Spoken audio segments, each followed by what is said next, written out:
Bismillah, Assalamualaikum warahmatullahi wabarakatuh. Salam sejahtera untuk kita semua. Adik-adikku sekalian, saya Andi Sudimas Sulaiman, Gubernur Sulawesi Selatan, mengucapkan selamat datang dalam program Smart School Dinas Pendidikan Provinsi Sulawesi Selatan.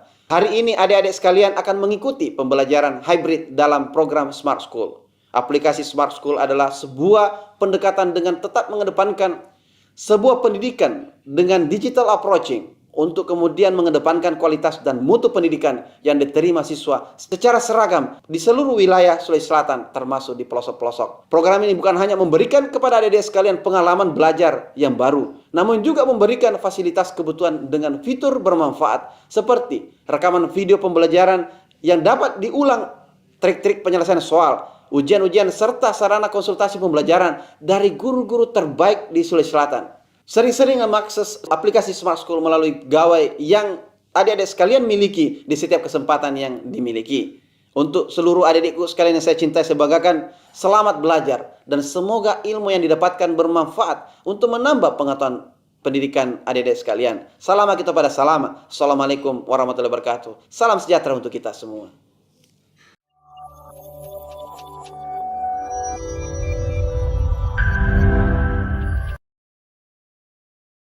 Bismillahirrahmanirrahim. Assalamualaikum warahmatullahi wabarakatuh. Dan selamat siang adik-adik pelajar cerdas Sulawesi Selatan. Saya Teddy Sahrin yang bisa kalian sapa Kak Teddy akan menemani adik-adik belajar penalaran umum bersama Smart School, generasi smart berkarakter cerdas.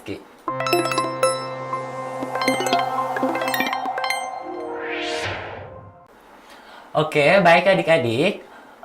Seperti yang kita ketahui bahwa penalaran umum merupakan salah satu subtes yang diujikan pada UTBK SNBT tahun 2023 dan UTBK yang akan nanti adik-adik hadapi. Penalaran umum sendiri itu terbagi ke dalam 3 subbagian. Ada penalaran induktif, deduktif, dan ada penalaran kuantitatif. Khusus untuk pertemuan hari ini kita akan membahas terkait penalaran induktif. Nah, apa itu penalaran induktif? Penalaran induktif itu adalah kemampuan mengamati fakta-fakta atau kejadian-kejadian untuk menentukan prinsip-prinsip atau aturan-aturan yang mendasarinya. Jadi, kalau kita belajar tentang bernalar induktif, itu kita diajari untuk mengamati fakta-fakta yang ada di soal atau kejadian-kejadian. Untuk aturannya sendiri, itu nanti kita akan temukan berdasarkan fakta yang kita amati. Untuk penalaran induktif, itu terbagi lagi menjadi beberapa bagian soal-soal yang sering muncul. Nah, untuk hari ini kita akan membahas penalaran induktif terkait dengan pernyataan yang memperkuat dan pernyataan yang memperlemah sebuah argumen. Nah, jadi setelah adik-adik mengikuti pembelajaran hari ini, adik-adik diharapkan itu mampu menentukan pernyataan-pernyataan yang memperlemah dan tidak memperlemah sebuah argumen, serta mampu menentukan pernyataan yang mendukung atau tidak mendukung sebuah argumen. Nah, adik-adik, karena penalaran induktif itu tidak memerlukan materi khusus, tidak ada materi khususnya, jadi ini adik-adik hanya perlu dibiasakan untuk mengerjakan soal dan bernalar secara induktif. Karena tidak ada materi khususnya. Jadi nanti kita akan langsung mengerjakan soal-soal gimana sih bentuknya soal penalaran induktif itu. Nah, sebelum kita lanjut lagi membahas soal, kakak mau sampaikan bahwa adik-adik nanti pada saat proses menjawab soal, adik-adik itu bisa bertanya melalui kolom chat. Jadi adik-adik ini bisa bertanya melalui kolom chat.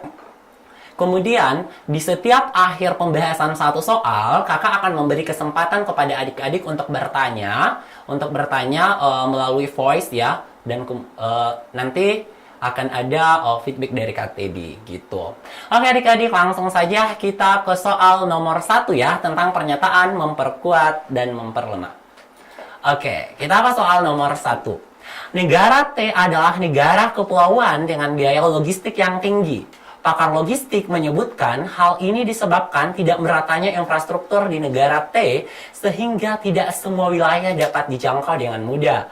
Manakah pernyataan-pernyataan berikut yang memperlemah dan tidak memperlemah pendapat pakar logistik tersebut? Oke adik-adik ya, jadi yang ditanya di soal ini itu adalah terkait dengan pendapat dari pakar logistiknya adik-adik.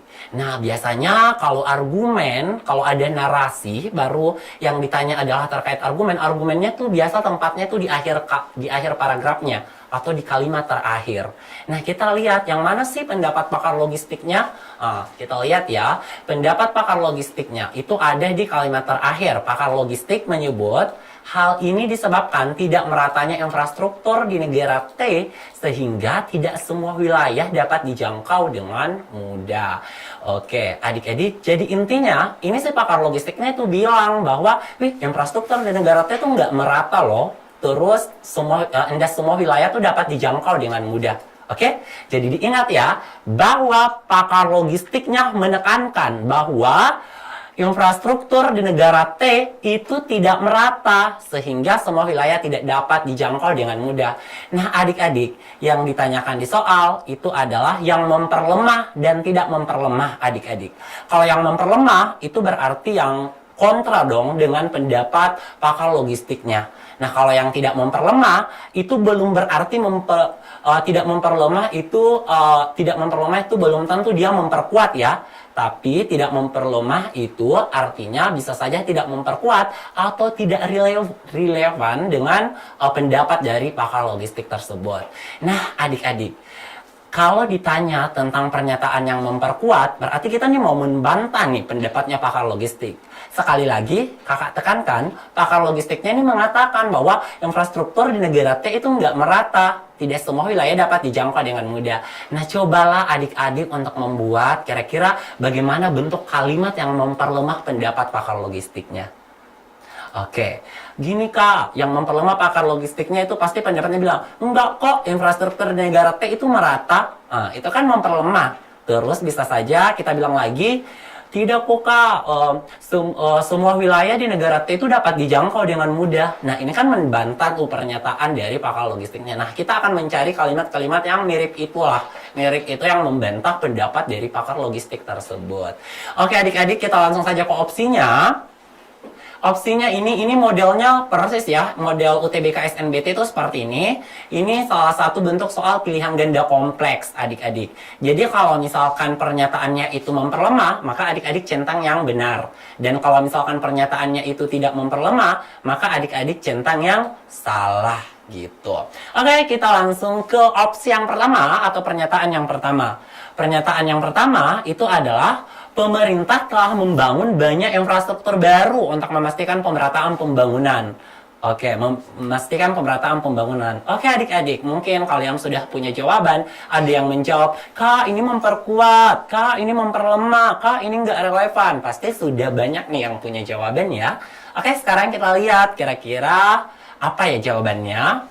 Oke. Katanya sih pemerintah itu membangun banyak infrastruktur untuk memastikan pemerataan pembangunan. Nah, ini Kak bilang bahwa, pemerintah itu membangun banyak infrastruktur supaya merata pembangunannya. Jelas sekali kan, ini tuh bertentangan dengan pendapat pakar logistiknya. Karena kan pakar logistiknya bilang, infrastrukturnya di negara T itu nggak merata loh.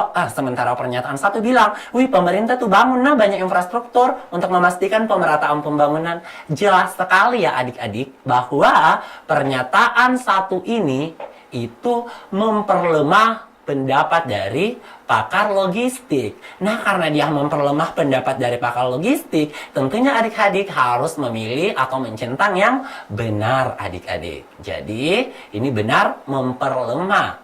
Oke adik-adik, sekarang kita nak lanjut ke soal bukan soal nomor 2 ya, pernyataan yang kedua. Oke, adik-adik silahkan lagi ditentukan tuh pilihannya. Apakah dia memperlemah, memperkuat, ataukah tidak relevan gitu. Oke, sekarang kita ke pernyataan 2. Pemerintah memberikan kebijakan insentif pajak bagi industri logistik untuk mengurangi beban biaya. Jadi intinya gini, pemerintah itu memberikan kebijakan insentif pajak. Nah, apakah ini ada kaitannya dengan infrastruktur, dengan pendapat pakar logistik? Teman-teman harus ingat ya, pakar logistiknya itu cuma membahas tentang infrastruktur di negara T dan ketidakmampuan menjangkau seluruh wilayah yang ada di negara T dengan mudah. Nah, pernyataan 2 membahas tentang kebijakan insentif pajak. Jelas sekali ya bahwa pernyataan 2 ini nggak ada kaitannya tuh dengan pendapat pakar logistiknya. Jadi, karena ini nggak berkaitan, jadi ini tuh tidak relevan gitu teman-teman ya. Jadi, kita akan menjawab ini tidak relevan. Karena dia tidak relevan atau tidak berkaitan, maka teman-teman itu harus menjawab opsi yang salah karena dia ini tidak memperlemah. Oke, jadi macam tuh sangat gampang ya soal-soal penalaran umum. Oke, sekarang kita ke pernyataan yang ketiga. Adik-adik tuh bisa lagi tuh tentukan jawabannya. Mau pilih soal, mau menjawab apa lagi? Memperlemah ataukah tak memperlemah gitu. Pernyataan yang ketiga ya. Masyarakat memilih menggunakan jasa logistik saat berada pada pulau yang sama gitu. Sekali lagi adik-adik kembali ke pernyataannya pakar logistik. Karena kita tuh mau membantah pendapat pakar logistiknya. Pakar logistiknya sekali lagi saya ingatkan dia cuma menekankan bahwa infrastruktur di negara T itu tidak merata. Kemudian tidak semua wilayah dapat dijangkau dengan mudah. Tiba-tiba pernyataan 3 membahas tentang memilih penggunaan jasa logistik. Nah, misalkan gini ya adik-adik, kalau misalkan kakak pilih menggunakan pengiriman jasa logistik saat ada di pulau yang sama, kayak saya mau kirim barang nih, mau pilih lewat jasa logistik aja gitu. Nah, apakah itu berdampak terhadap infrastruktur? Enggak kan? Oke, karena ini enggak ada kaitannya tuh sama infrastruktur di negara T. Maka pernyataan ini tuh tidak relevan. Karena ini tidak relevan adik-adik, maka pernyataan ini itu tidak memperlemah. Kalau pernyataannya tidak memperlemah, sudah jelas dong kita harus memilih yang salah. Oke, sekarang kita lanjut ya kak, bukan lunjat. Oke, sekarang kita lanjut ke pernyataan yang keempat. Perusahaan logistik saat ini memastikan bahwa semua wilayah tuh dapat dijangkau dengan mudah. Ayo adik-adik, tentukan pilihannya. Ini tuh memperlemah atau nggak memperlemah tuh? Oke, gimana? Gampang kan? Ini pernyataan yang keempat. Jelas sekali terpampang nyata. Oke, pernyataan 4 bilang apa? Dia bilang bahwa perusahaan logistik memastikan semua wilayah dapat dijangkau dengan mudah. Ini kan pernyataan 4 bilang semua wilayah itu dapat dijangkau dengan mudah. Sementara kan tadi pakar logistiknya bilang bahwa tidak semua wilayah itu dapat dijangkau dengan mudah. Nah, ini bilang semua wilayah dapat dijangkau dengan mudah kok. Berarti jelas sekali dong bahwa pernyataan 4 ini itu dia apa? Dia memperlemah pendapat dari pakar logistik tersebut. Karena ini membantah pendapat dari pakar logistik. Karena dia memperlemah, maka centanglah opsi yang benar adik-adik. Gitu ya.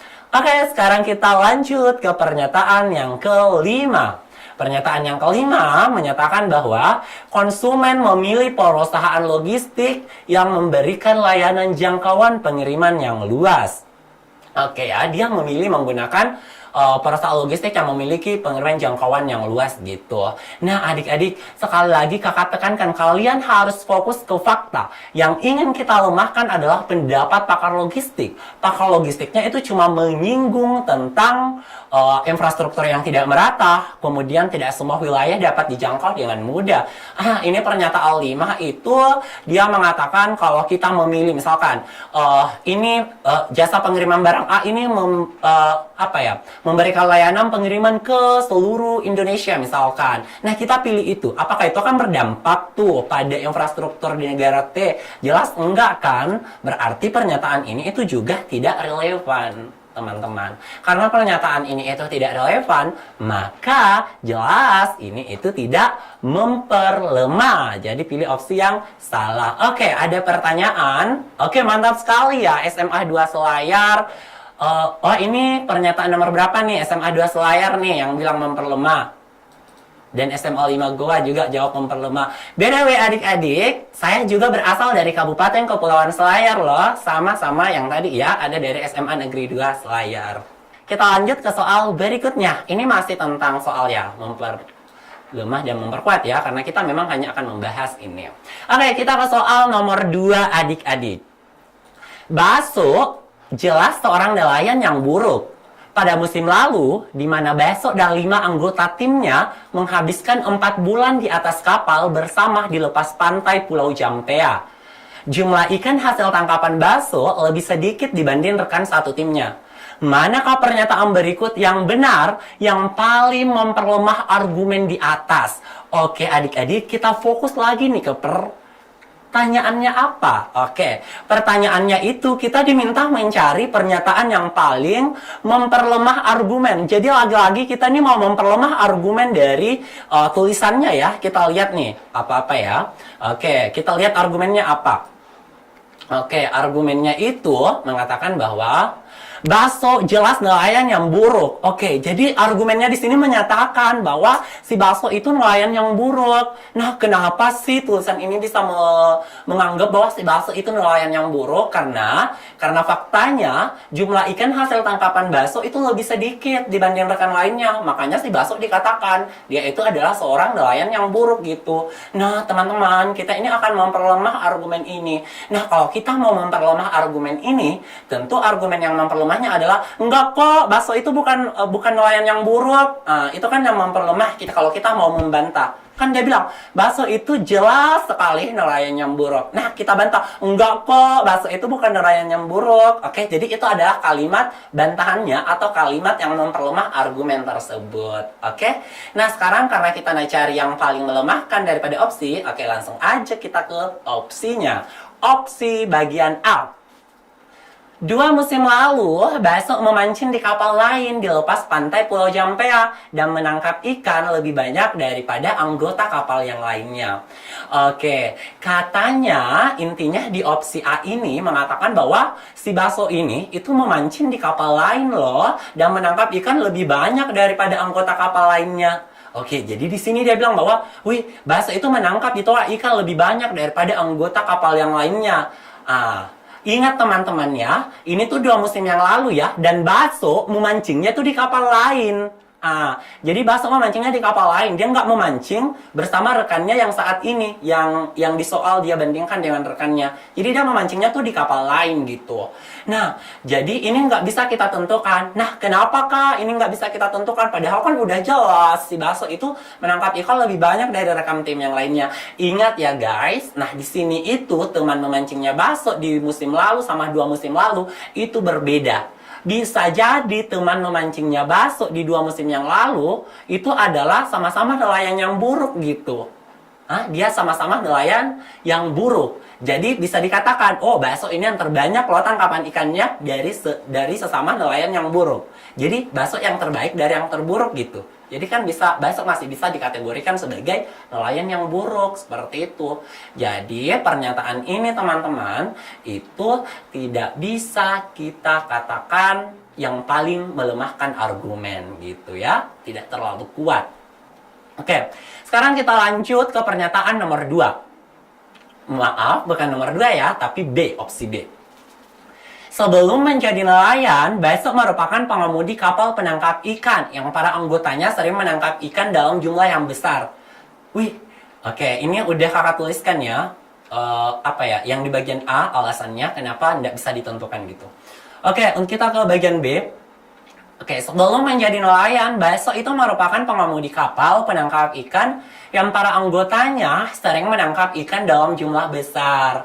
Jadi katanya di sini Baso itu dulunya itu adalah pengemudi kapal gitu, kapal penangkap ikan. Nah teman-teman, ini tuh tidak ada loh bantahan yang bisa membantah bahwa si Baso itu jelas nelayan yang buruk gitu. Oke, jadi ini tuh nggak berkaitan ya gitu. Oke, lanjut kita ke pernyataan yang ketiga atau opsi C. Opsi C, saat memancing musim lalu, Baso jatuh sakit selama seminggu dan tidak dapat menangkap ikan apapun selama 1 minggu tersebut. Nah, ini itu tidak bisa kita katakan, tidak bisa kita katakan memperlemah. Kenapa? Karena si Basonya itu kan cuma sakit 1 minggu. Jadi walaupun kita bilang wajar lah si Baso itu tangkapannya sedikit, kan dia tuh kan sakit 1 minggu loh. Jadi wajar kalau tangkapannya sedikit. Nah ingat teman-teman, ini waktunya itu 4 bulan loh, 4 bulan. Nah 4 bulan itu kan terdiri dari beberapa minggu ya. Nah Baso kan sakitnya cuma 1 minggu. Berarti masih ada waktunya sekitaran 4 bulan kurang 1 minggu dong waktu untuk menangkap ikannya. Jadi di situ si Baso seandainya dia itu adalah bukan nelayan yang buruk, nah pasti dia bisa menangkap ikan dong lebih banyak dari temannya. Setidaknya samalah dengan temannya gitu. Jadi ini tidak bisa kita katakan bahwa pernyataan ini itu memperlemah argumen di atas. Oke, kita ke pernyataan yang opsi D. Musim lalu, atas perintah kaptennya, besok memancing dengan menggunakan umpan percobaan yang berbeda dengan umpan teman rekan lainnya. Oke. Jadi, di sini dia menekankan bahwa si Baso itu pada musim lalu itu dia memancing menggunakan umpan percobaan berbeda dengan rekan yang lainnya. Nah, teman-teman, apakah ini bisa melemahkan atau tidak? Oke, bisa melemahkan atau tidak? Oke, kita lihat ya. Si Baso katanya memancing menggunakan umpan percobaan yang berbeda dengan umpan rekannya. Nah, ini tuh sebenarnya bisa digunakan untuk membantah teman-temannya. Kan alasan Baso dijuluki sebagai nelayan yang buruk itu karena jumlah hasil tangkapan Baso itu lebih sedikit jika dibanding satu rekannya. Nah, opsi D ini bisa menjadi bantahan loh. Wih, wajar dong si Baso itu hasil tangkapannya sedikit dibanding teman yang lain. Soalnya umpan yang digunakan Baso itu berbeda loh dari umpan yang digunakan sama temannya. Umpan yang digunakan Baso ini adalah umpan percobaan yang kita belum ketahui apakah umpannya Baso ini disukai sama ikan atau tidak gitu. Jadi ini bisa menjadi alasan kenapa si Baso hasil tangkapannya sedikit, karena itu dia menggunakan umpan yang percobaan yang kita belum tentu tahu apakah ini efektif ataukah bagus untuk digunakan sebagai umpan ikan gitu, karena kan umpannya umpan percobaan gitu. Jadi tidak boleh dikatakan tuh Baso sebagai nelayan yang buruk karena itu umpannya yang berbeda dari temannya gitu. Jadi pernyataan ini itu yang paling melemahkan melemahkan argumen di atas ya teman-teman. Oke, kalau yang E, di antara komunitas nelayan di Pulau Jampea, Baso memiliki reputasi sebagai nelayan yang sangat buruk. Wih teman-teman, ini jelas memperkuat argumen ya, karena secara spontan dia katakan, memang itu si Baso nelayan yang buruk. Nah, gitu. Jadi ini dia justru memperkuat argumen teman-teman. Karena yang ditanya adalah yang paling melemahkan argumen teman-teman, maka jawaban yang paling cocok untuk menjawab soal ini itu adalah opsi delta. Oke, aman ya? Kalau aman, kita lanjut ke soal nomor 3. Oke, soal nomor 3 ya. Oke teman-teman nih sudah bisa tentukan nih, sudah bisa baca soalnya dan tentukan oh ini memperkuat ataukah memperlemah atau gimana gitu. Sudah bisa ditanda-tandai ya teman-teman. Sambil nanti kakak akan jelaskan sama kalian. Oke, soalnya nomor 3. Pemanfaatan teknologi energi terbarukan yang ramah lingkungan makin meningkat saat ini. Ahli teknologi menyebutkan bahwa saat ini teknologi listrik panel surya banyak digunakan oleh konsumen rumah tangga. Manakah dari berikut ini jika benar yang paling memperlemah dan tidak memperlemah pendapat ahli teknologi tersebut? Jadi lagi-lagi teman-teman, kita mau memperlemah pendapat ahli teknologi. Nah, apa yang dikatakan oleh ahli teknologinya? Ahli teknologinya bilang bahwa teknologi listrik panel surya banyak digunakan oleh konsumen rumah tangga. Intinya teman-teman, di sini itu adalah banyak digunakan oleh konsumen rumah tangga. Intinya banyak. Ditekankan di kata banyak teman-teman. Dia bilang teknologi panel surya banyak digunakan oleh konsumen rumah tangga gitu. Nah, pertanyaannya mana yang jika benar memperlemah dan tidak memperlemah? Ingat teman-teman ya, tidak memperlemah itu belum tentu memperkuat ya, tapi bisa jadi itu tidak relevan dengan argumennya atau pendapatnya. Oke, sekarang kita fokus lagi nih, kembali ke pendapat ahlinya. Sekali lagi, pendapat ahlinya menekankan bahwa teknologi panel surya banyak digunakan oleh konsumen rumah tangga. Dia bilang, banyak tuh digunakan oleh konsumen rumah tangga. Berarti kalimat yang memperlemah argumen tersebut adalah enggak kok, teknologi listrik panel surya tuh enggak banyak digunakan oleh konsumen rumah tangga. Oke, jadi itu kalimat bantahannya, tidak banyak digunakan gitu. Oke adik-adik, langsung saja kita ke pernyataan nomor 1. Sekali lagi, ini adalah bentuknya adalah pilihan ganda kompleks. Pernyataan 1. masyarakat dapat melakukan penghematan ketika menggunakan listrik panel surya. Oke, jadi di sini membahas bahwa, kalau misalkan masyarakat itu menggunakan listrik panel surya, itu bakal lebih hemat gitu. Cuma pernyataan ini itu tidak ada kaitannya terkait banyak atau tidaknya tuh masyarakat yang menggunakan ini loh. Jadi, tidak berkaitan sama kan ahli teknologinya itu cuma mengatakan bahwa banyak pengguna teknologi listrik panel surya loh. Nah, itu yang mau kita bantahkan, bilang nggak banyak loh penggunanya. Nah, ternyata yang pernyataan satu ini itu tidak berkaitan atau tidak relevan gitu teman-teman. Karena dia tidak relevan berarti ini masuk ke dalam tidak memperlemah. Karena tidak memperlemah, jadi yang kita centang adalah yang salah. Oke, kita lanjut ke pernyataan nomor 2. Teknologi energi terbarukan sudah dapat dinikmati oleh negara yang memiliki kepadatan penduduk tinggi. Oke, katanya teknologi energi terbarukan itu sudah dapat dinikmati oleh negara yang memiliki kepadatan penduduk tinggi.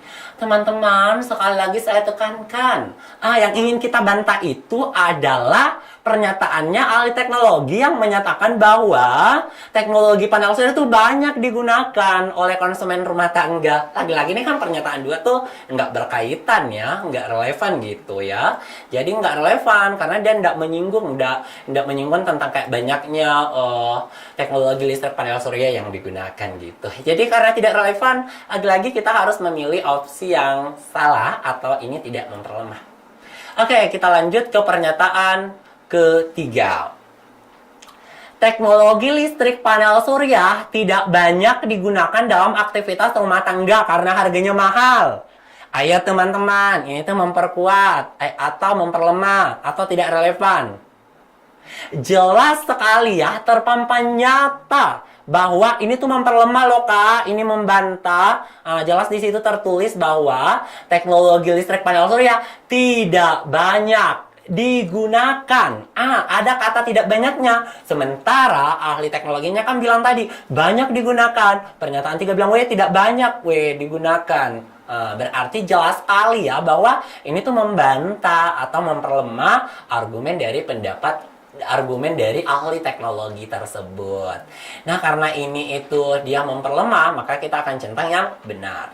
Oke, sekarang kita ke pernyataan yang keempat. Pemerintah memberikan insentif bagi rumah tangga yang memanfaatkan energi terbarukan. Oke teman-teman, lagi-lagi ini tuh nggak argumen ini di nomor 4 ini pernyataannya itu tidak membantah tentang banyaknya teknologi listrik panel surya yang digunakan oleh konsumen rumah tangga. Jadi lagi-lagi ini tuh nggak relevan teman-teman. Karena tidak relevan berarti ini tidak memperlemah. Karena tidak memperlemah, pilihlah opsi yang salah gitu. Oke, kita lanjut ke pernyataan nomor 5. Wilayah yang penduduknya menggunakan teknologi listrik panel surya memiliki udara yang lebih sejuk. Datang juga ini pernyataan 5 menyatakan bahwa udara kalau gunakan listrik panel surya itu udaranya lebih sejuk. Sudah jelas sekali ya, nggak berkaitan sama sekali dengan pendapat dari ahli teknologinya. Sekali lagi saya tekankan, ahli teknologinya itu cuma menyinggung bahwa banyak konsumen rumah tangga yang menggunakan teknologi listrik panel surya. Jelas sekali ya, ini itu tak relevan. Karena ini tidak relevan teman-teman, maka yang harus kita pilih adalah yang salah karena ini nggak memperlemah gitu. Kita lanjut ke soal berikutnya. Oke, soal berikutnya. Harapan hidup rata-rata untuk penduduk suatu negara secara keseluruhan adalah 70 tahun. Tetapi, anak-anak yang lahir di kota A akan hidup rata-rata 73 tahun. Dan mereka yang lahir di kota B 66 tahun. Pasangan pengantin baru dari kota B memulai keluarga mereka di kota A dengan harapan anak-anak mereka dapat hidup lebih lama daripada jika keluarga itu tetap tinggal di kota B. Nah, mana pernyataan berikut yang paling memperkuat kesimpulan yang ditarik dalam bacaan tersebut? Oke, jadi teman-teman yang ditanya adalah mana katanya pernyataan yang paling memperkuat kesimpulan. Karena kesimpulan, maka kita harus menyimpulkan terlebih dahulu ya. Nah, dari soal kita tahu bahwa kota A akan hidup rata-rata 73 tahun. Itu kalau di kota A 73 tahun ya. Kalau di kota B, dia bakalan hidup 66 tahun. Nah, karena kan dia lihat nih bahwa di kota A itu ternyata kita bisa hidup 73 tahun. Nah, kalau di kota B itu 66 tahun. Makanya pengantin baru dari kota B ini memulai keluarga mereka di kota A dengan harapan bahwa nanti anaknya itu bisa hidupnya lebih lama jika dibanding dengan tinggal di kota B, teman-teman. Oke, jadi intinya gini ya. Jadi ini si pengantin baru itu berharap dia pindah nih dari kota B. Dia ini penduduk kota B, tapi dia memilih pindah ke kota A dengan harapan bahwa kalau dia tinggal di kota A, nanti anak-anak mereka itu bisa punya umur yang lebih panjang dibanding dengan tinggal di kota B. Karena berdasarkan data, rata-rata kalau tinggal di kota B itu cuma 66 tahun. Kalau tinggal di kota A itu 73 tahun. Makanya dia memilih pindah. Supaya apa? Supaya hidup anaknya nanti bisa lebih lama. Nah, oke. Jadi kita akan mencari pernyataan yang manakah yang paling memperkuat kesimpulan tersebut. Jadi kita akan mencari mana sih yang paling memperkuat kenapa si A ini memutuskan itu. Jadi kita harus mendukung, bilang, oh cocok nih Towa alasannya si pengantin baru ini pindah ke kota A. Karena ingin anaknya ingin supaya anaknya bisa hidup lebih lama. Jadi kita mau membantu itu ya, memperkuat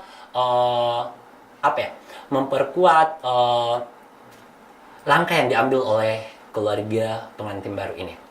Oke, yang pertama, dia mengatakan bahwa kepadatan penduduk di kota A akan meningkat sehingga angka harapan hidup di kota A akan menurun.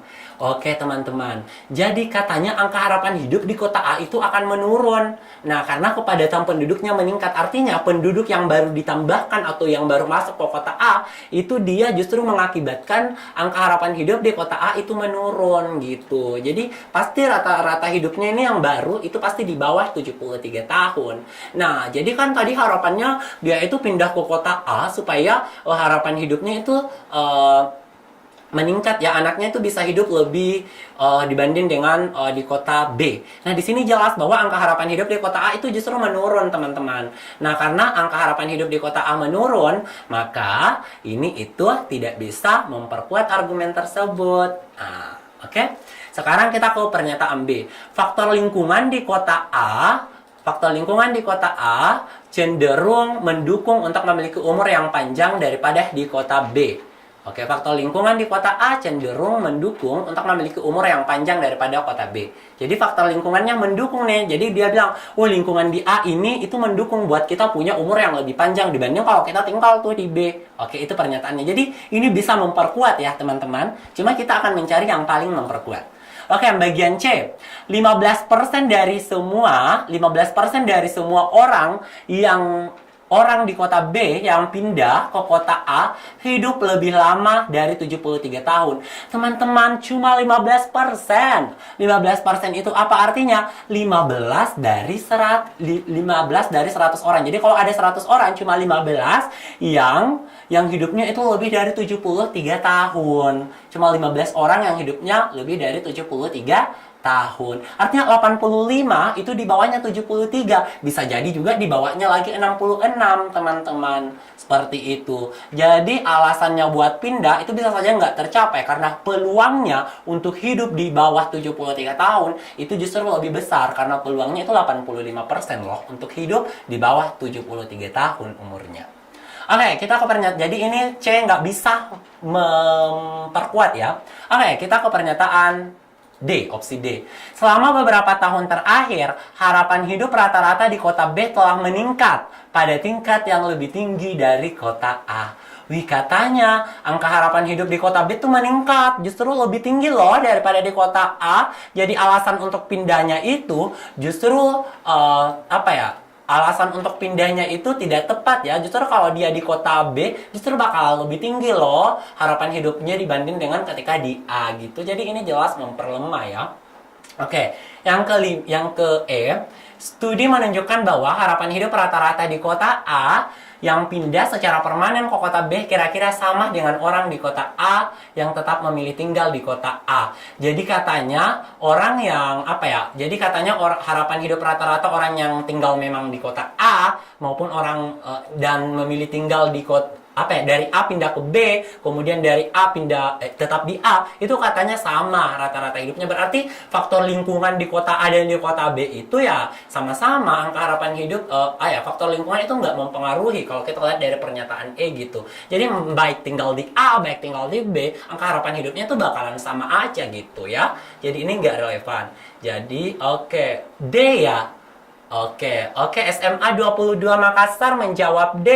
SMA 2 Bone juga menjawab D. Oke, mantap ya adik-adik. Nah, berdasarkan penjelasan yang tadi kakak jelaskan, yang paling mendukung itu adalah opsi yang B. Kenapa kak? Kenapa bukan D? Kenapa bukan D? Ingat, selama beberapa tahun terakhir, harapan hidup rata-rata kota B meningkat pada tingkat yang lebih tinggi daripada kota A.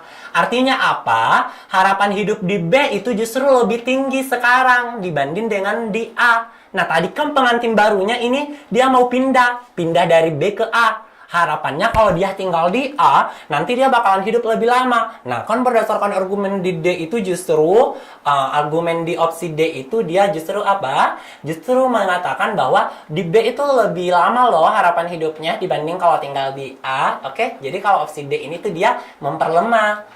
Fokus ke soal nih. Di soal kan kita mau cari yang memperkuat. Jadi yang paling memperkuat itu adalah opsi yang B. Yaitu faktor lingkungan di A cenderung mendukung memiliki umur yang panjang daripada di kota B.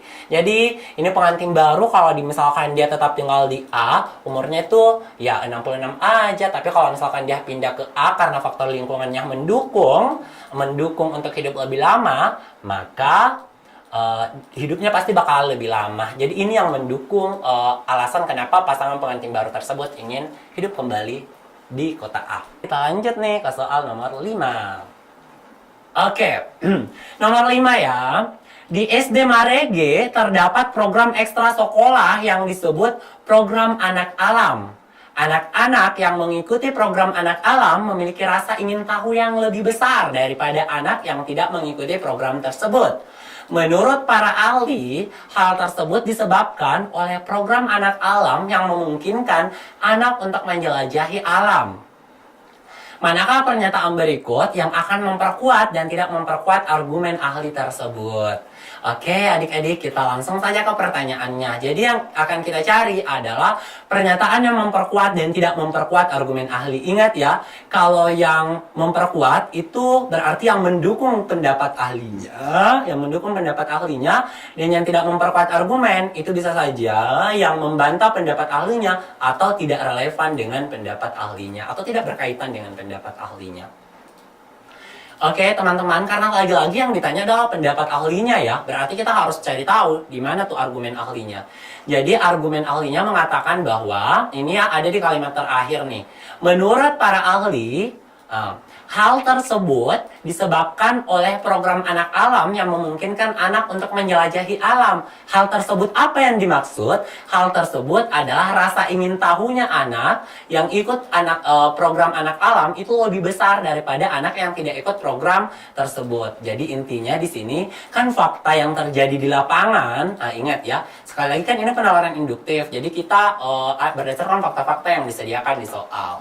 Fakta yang di soal itu dia bilang mengatakan bahwa rasa ingin tahu anak yang ikut program anak alam itu lebih tinggi loh dibanding dengan anak yang tidak mengikuti program tersebut.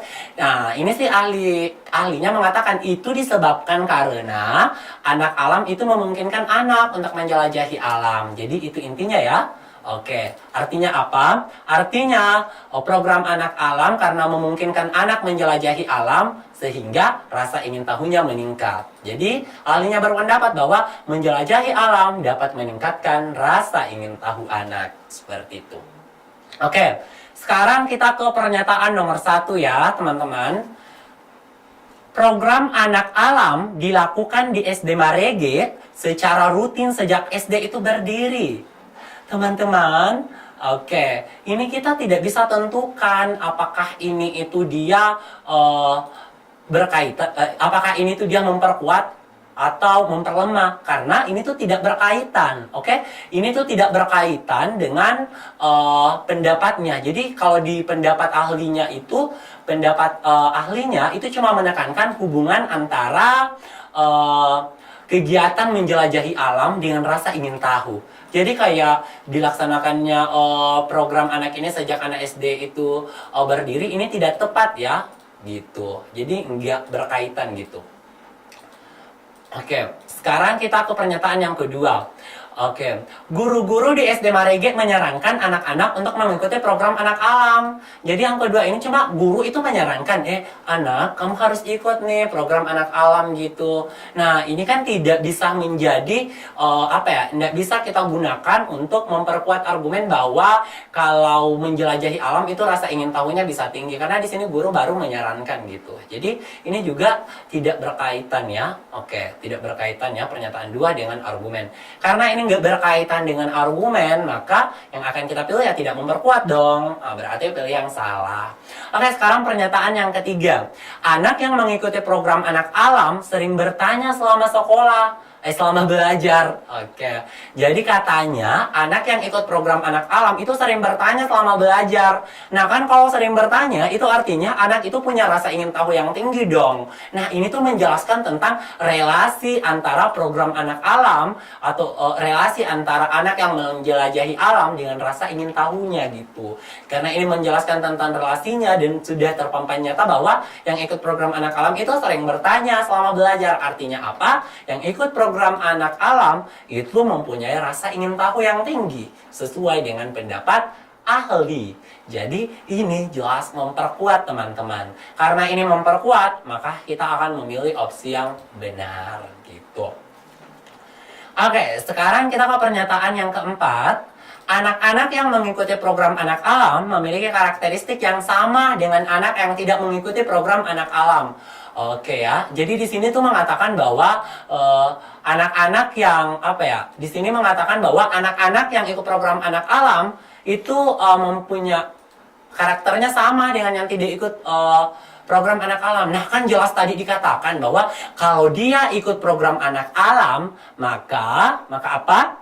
Maka rasa ingin tahunya itu lebih tinggi. Nah ini pernyataan 4 membantah bahwa mau kayak ikut dia program anak alam, mau kayak tidak ikut program, karakteristiknya tetap sama. Rasa ingin tahunya itu sama. Jelas ini memperlemah ya, karena kan argumennya bilang bahwa yang ikut program anak alam itu punya rasa ingin tahu yang lebih tinggi dibandingkan tidak. Nah pernyataan 4 bilang sama aja kok, nggak ada bedanya. Berarti itu kan memperlemah ya. Oke, karena ini memperlemah, maka ini jelas tidak memperkuat. Karena tidak memperkuat, jadi pilih opsi yang salah. Oke, yang kelima. Di SD Marege, anak-anak yang tidak mengikuti program anak alam tidak pernah mendapat kesempatan menjelajahi alam. Jadi katanya, anak yang tidak mengikuti program anak alam tidak mendapat kesempatan menjelajahi alam.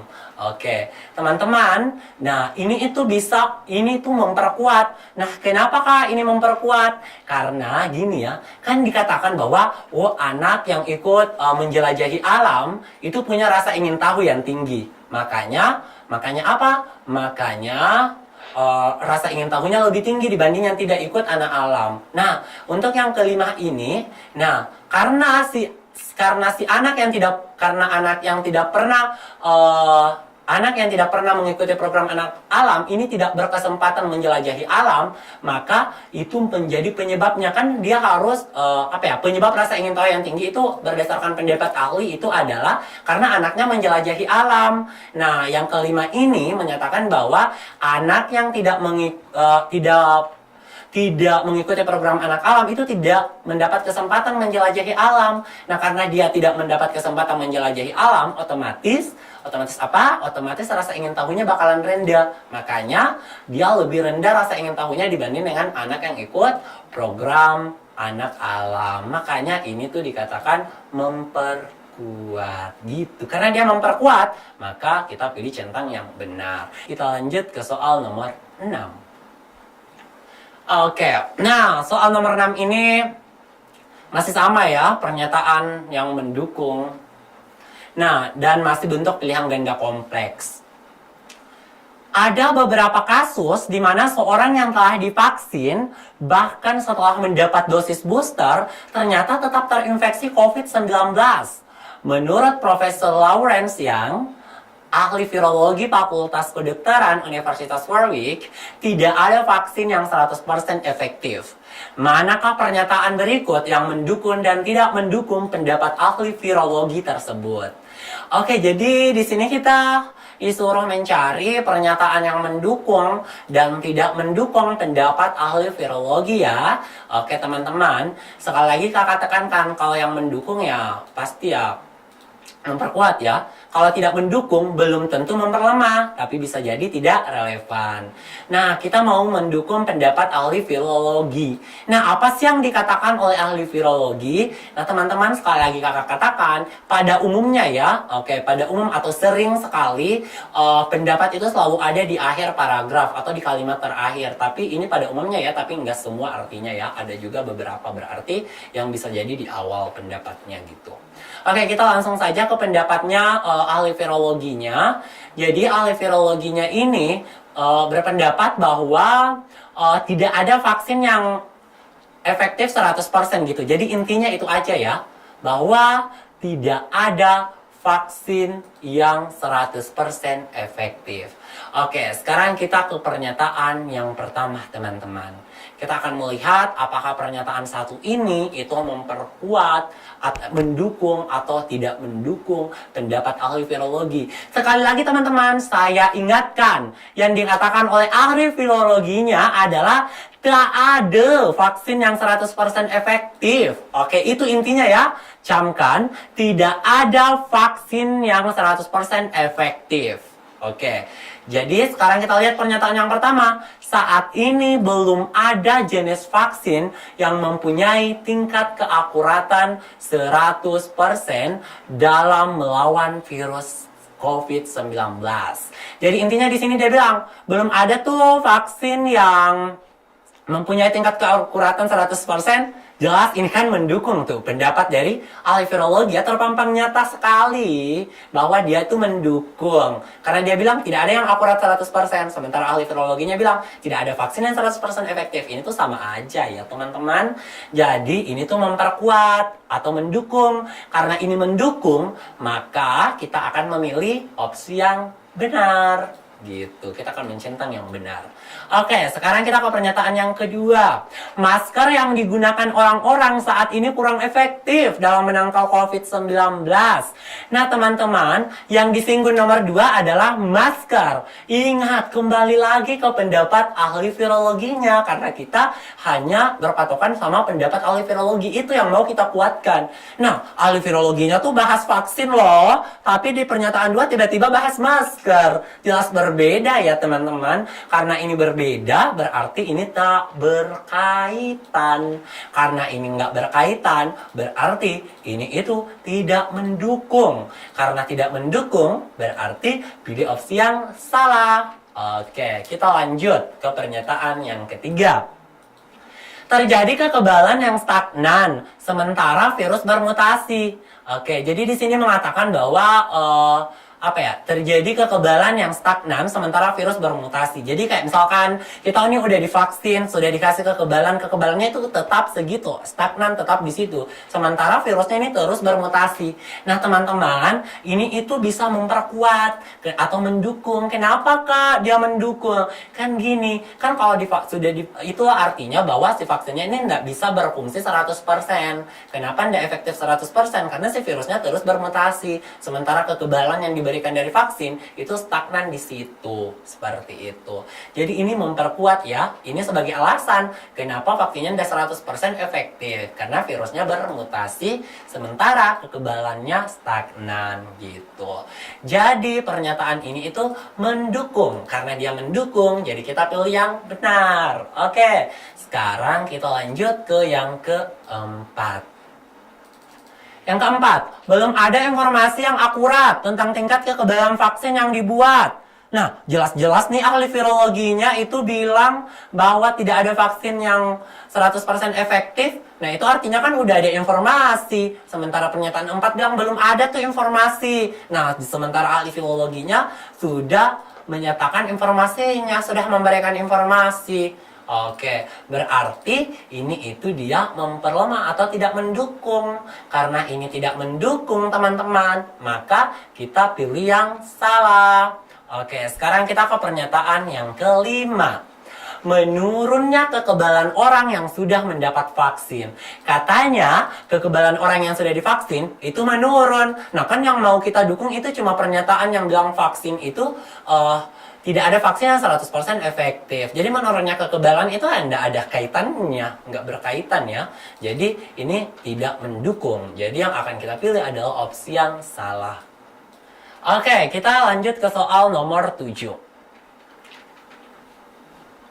Sudah menjadi kepercayaan umum bahwa radiasi dari penggunaan ponsel dapat meningkatkan risiko terkena kanker.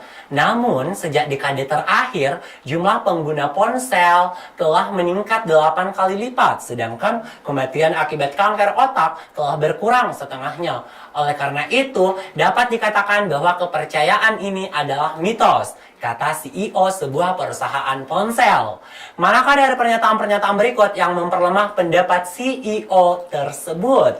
Oke, teman-teman mungkin bisa memberikan jawabannya. Mau pilih A, B, C, atau D, atau E. A itu mengatakan, menurut banyak penelitian terjadi kanker yang... menurut banyak penelitian terjadinya kanker tidak bergantung pada kedekatan seseorang dengan sumber radiasi seperti menara transmisi. B, ponsel memancarkan radiasi yang mirip dengan yang digunakan untuk komunikasi satelit nirkabel, daerah terpencil. C, pada pengenalan oven microwave sekitar 15 tahun yang lalu, fakta serupa telah muncul, tetapi oven microwave tetap bertahan sampai sekarang. D, intervensi penelitian teknologi dalam pengobatan kanker selama 12 tahun terakhir telah menurunkan jumlah kematian hingga lebih dari 70%. Dan E, studi tentang keterkaitan penggunaan ponsel dan kanker dilakukan secara independen oleh pemerintah maupun non-pemerintah. Oke, tentukan pilihannya. Tentukan pilihannya. Oke, kakak bahas langsung ya. Oke, jadi mana dari pernyataan berikut yang memperlemah pernyataan CEO? Jadi kita harus cari tahu dulu yang mana pernyataan CEO-nya. Karena kita mau memperlemah pendapat CEO-nya ya.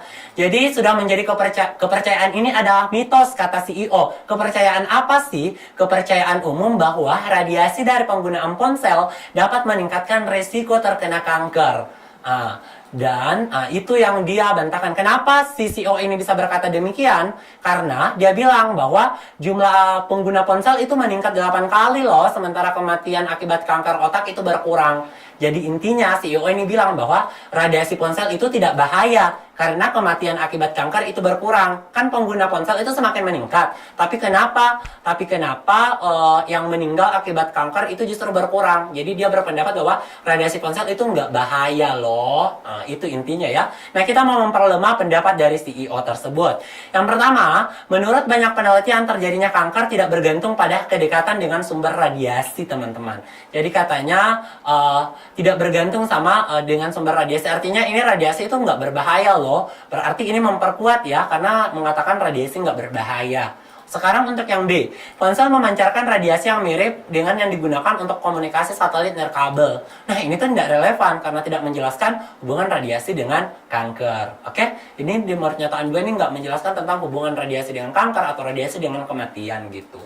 Sekarang yang bagian C, pada pengenalan oven microwave sekitar 15 tahun yang lalu, fakta serupa telah muncul tetapi oven microwave tetap bertahan. Jadi membahas tentang oven microwave, jadi nggak relevan. Bagian D, intervensi penelitian dan teknologi dalam pengobatan kanker selama 12 tahun terakhir telah menurunkan jumlah kematian hingga lebih dari 70%. Jadi teman-teman, ini bisa menjadi alternatif jawaban yang memperlemah pendapat CEO. Enggak kok, radiasi ponsel itu berbahaya. Berkurangnya kematian itu bukan berarti radiasi ponselnya enggak bahaya tuh. Tapi karena intervensi penelitian dan teknologi. Jadi intervensi penelitian dan teknologi yang dalam menangani kanker, sehingga kematian akibat kanker yang disebabkan oleh radiasi itu berkurang. Oke? Jadi ini melemahkan. Jadi ponsel itu tetap bahaya. Kematian itu berkurang bukan berarti radiasi ponsel itu enggak bahaya. Tapi apa? tapi karena intervensi penelitian dan teknologi yang menurunkan tingkat kematian akibat kanker tersebut. Jadi sudah jelas ya, yang memperlemah pendapatnya itu adalah opsi delta. Nah, kalau yang E studi tentang keterkaitan penggunaan ponsel dan kanker dilakukan secara independen oleh pemerintah maupun non-pemerintah, ini itu tidak relevan. Oke, pertemuan kita hari ini cukup sampai di sini. Terima kasih atas perhatiannya. Dan saya doakan semoga adik-adik nanti bisa lolos masuk PTN impiannya. Terima kasih. Assalamualaikum warahmatullahi wabarakatuh.